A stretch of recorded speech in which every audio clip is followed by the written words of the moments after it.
It's Talk Erie and the Joel Natale Show, live from our Kingdom Financial Group studio here at 5th and State. We're also live on YouTube and on Facebook.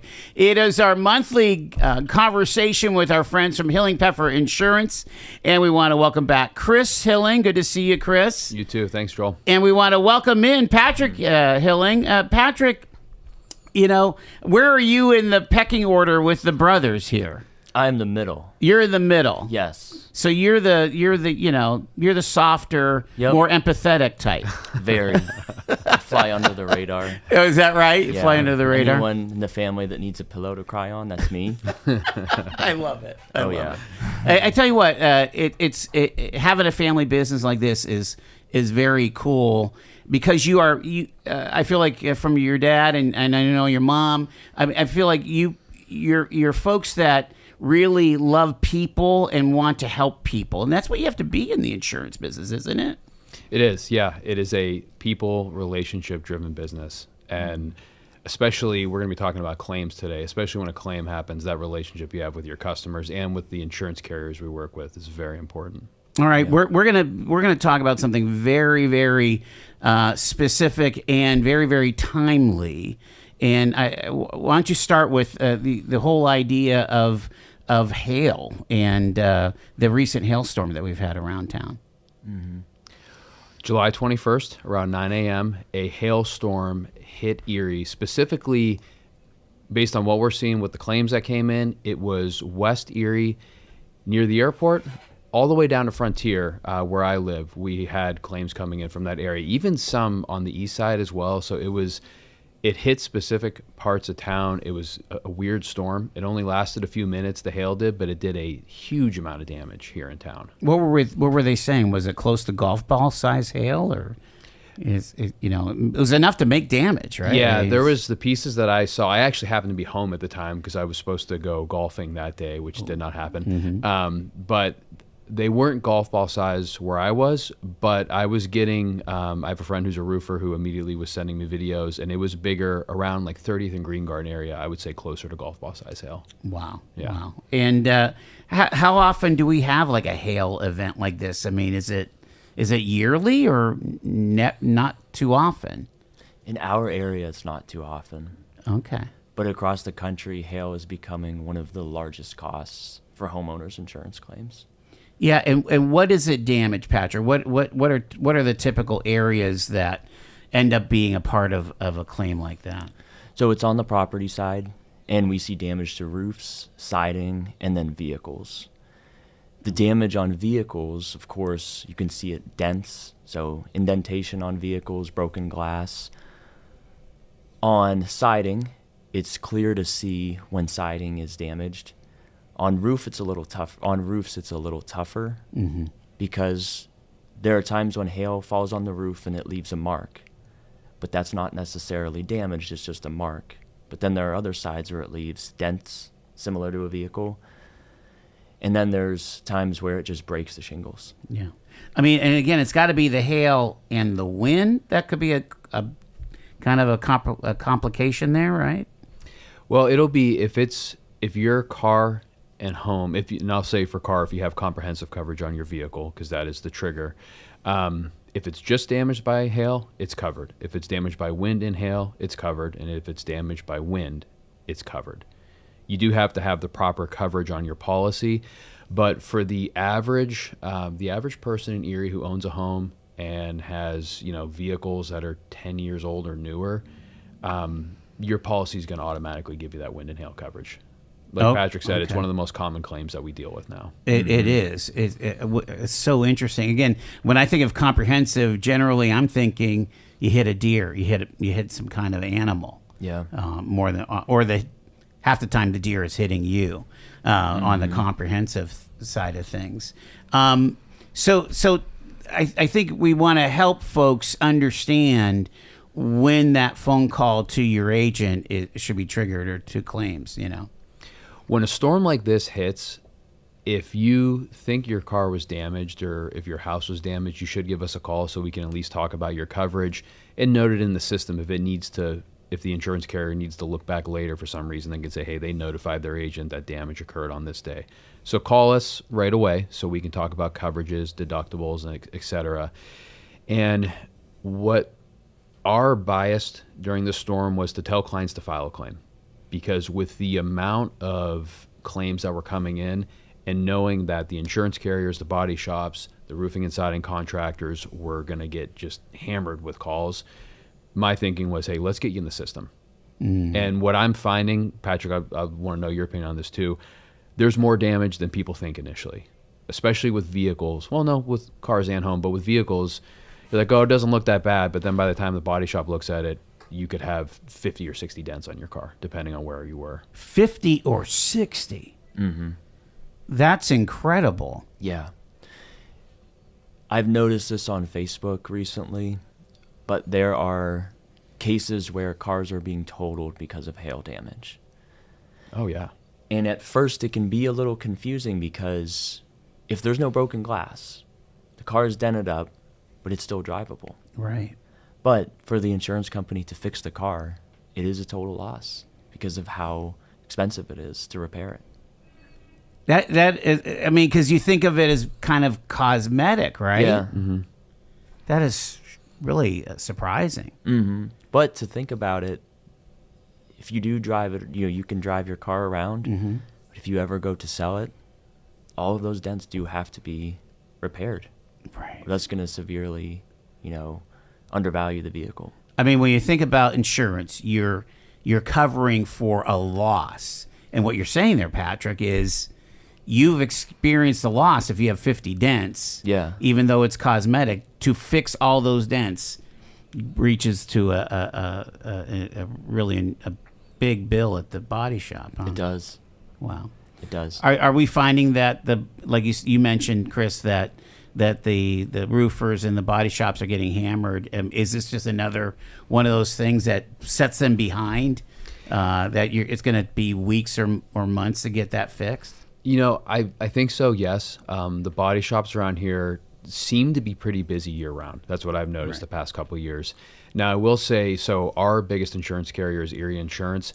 They immediately stood up a drive-in estimate operation where customers could drive in, get an estimate, be on your way, take it to your body shop, and then if further repairs need to be done, once the body shop looks at it, they just call the adjuster and work it out.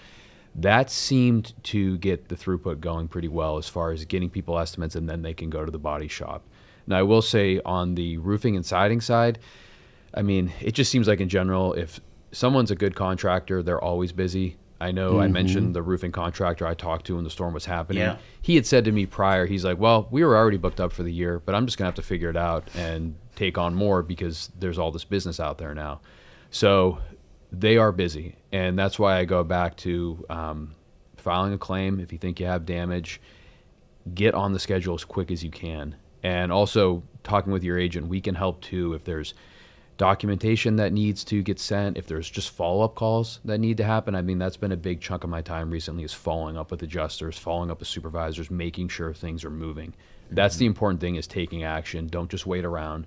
Be proactive, and that can get your repair done, both on the auto and home side, faster. Talk about on the roofing side, what triggers a patch versus a replacement? With coverage on roofs, when it's replacement cost, if you have a small portion of your roof that's damaged, the insurance company is going to fix that small portion. Okay. There are times that hail damage can cause the entire roof to be replaced if there is damage across the entire roof. And is the oldness of the roof come into play here? Like my roof is 10 years old, Depends on your coverage. Okay. With replacement cost coverage, the age of it will not come in when the claim is being settled. So this is where you guys as experts can really guide a client of like saying, okay, you can go this, you could pay me now or pay me later kind of thing. It's a Fram oil filter deal. And Joel, last time we were on, we had talked about a Wall Street Journal article that came out about claims not being paid. Right. Another one just came out recently about auto claims. But what we're seeing is this is more in weather-prone areas, but actual cash value coverage on roofs where you do get a deduction for the age. So that is out there. It's probably less common in Erie, but again, it's another reason to have us look at your policy because we can at least tell you, hey, you have actual cash value coverage on your roof. Did you know that? Your deductible for your roof is $5,000, while for any other claim it's $1,000. Those are some of the things that companies are starting to slip in there to try and keep their costs under control. Right. And again, we don't see as many these natural disasters up here in northwestern Pennsylvania like they did in North Carolina, Tennessee, or Georgia, or whatever. But certainly it affects us when we have this 5-10 minute episode. It's really remarkable. I think many people might be surprised that some of the largest homeowners insurance increases are happening in states like Colorado and Oklahoma and Illinois and Wisconsin, states in the center of the country that routinely get hit with hailstorms. Okay. Watching the news, I would think, okay, it's the flooding, wildfires or hurricanes, yes. But it's hailstorms, billions of dollars every year in damage to homes and businesses and vehicles. All right. Wow. Yeah. So let's go through the claims process. Again, if I'm absolutely new and, it's obvious, I've got shingles on the ground, I've got water maybe even seeping in, call the agent, right? Go through that process if you guys would. Yeah, so if you discover damage like that, call us so we can discuss it. Because there are many times you're just going to file a claim because you want to get in the system. Sometimes, depending on the extent of damage, we'll have customers who will say, well, let me get an estimate for this and see what the repair cost is going to be. I will say if you have water damage, you should just file a claim because those it's way more expensive than you think it's going to be, and you want to get the process moving quickly. So get the claim filed, and then if you want to talk about getting in touch with a contractor, that would be the next step. Yeah. When we have these events, large-scale events, you'll see contractors from out of town or out of state come in, and we always talk to our clients about being careful with those specific contractors. They are known to chase storms and chase high payouts. Their goal, first and foremost, is to make a profit. They're not as concerned about helping our clients repair their homes. If we always suggest local contractors, even if they're booked out a little bit, that's where what Chris was saying, getting the claim filed, talking to your agent, that puts us in a better position to set someone up with a local contractor who will do the job right and who will work with the insurance company. Will they come up and put a tarp on for that immediate need and then get you on the schedule kind of thing? Yes. Okay. Yeah, good contractors will do a temporary repair if they need to. So if they can't replace the roof immediately, they can put a tarp up to mitigate any further damage. I feel like it's it's more intuitive on a car claim. Like they'll call you, you get in touch with let's say the Erie claims people, and they'll come out and within 48 hours you have an idea what you're dealing with. It just seems like it's different with homeowners. Can you explain that for me if you would? Yeah, homeowners claims tend to be more complicated in general. They're more expensive. Homes are different. If you're dealing with an older home, it's just harder. And then there can be disputes between the contractor and the adjuster sometimes about what is damaged and what was previously damaged and maybe just needed to be fixed and what was damaged by this specific claim. But I will say what Patrick is saying as far as temporary repairs go, good contractors will do it for you. And I'm seeing more and more that insurance companies will quickly get you some money to cover so you can get a deposit to the contractor and get them paid. So again, you're in the system, you're set up for the full repair later. But working with a good contractor who, they don't always have to be insurance experts. Like we recommend some, one top of mind is Rainbow International of Northwestern PA. They specialize in insurance claims. They know how to work with the adjusters. They know all the adjusters. So it's a pretty smooth process. But just having a contractor who understands that, hey, I need to give the insurance company an estimate. It needs to be approved by the insurance company, and we need to be in agreement on what the insurance company is going to pay to repair. And there will be supplementals. Like you might get into it and there's more damage than you thought. You write a supplemental estimate, it gets approved. But it is like a 4-person when we get involved, communication process. So that's the biggest thing I find with homeowners claims is the lines of communication have to be open. The contractor needs to be easy to work with. And sometimes we need to get on adjusters and people from the insurance company to follow up and make sure that they're getting in regular touch with the homeowner and the contractor. Can we talk about some preventative things that we can do? You know, I would be nervous if my roof was 20 years old and then a storm like this happens. How would I know if, you know, what kind of coverage I even have at that point? Or should I not be concerned?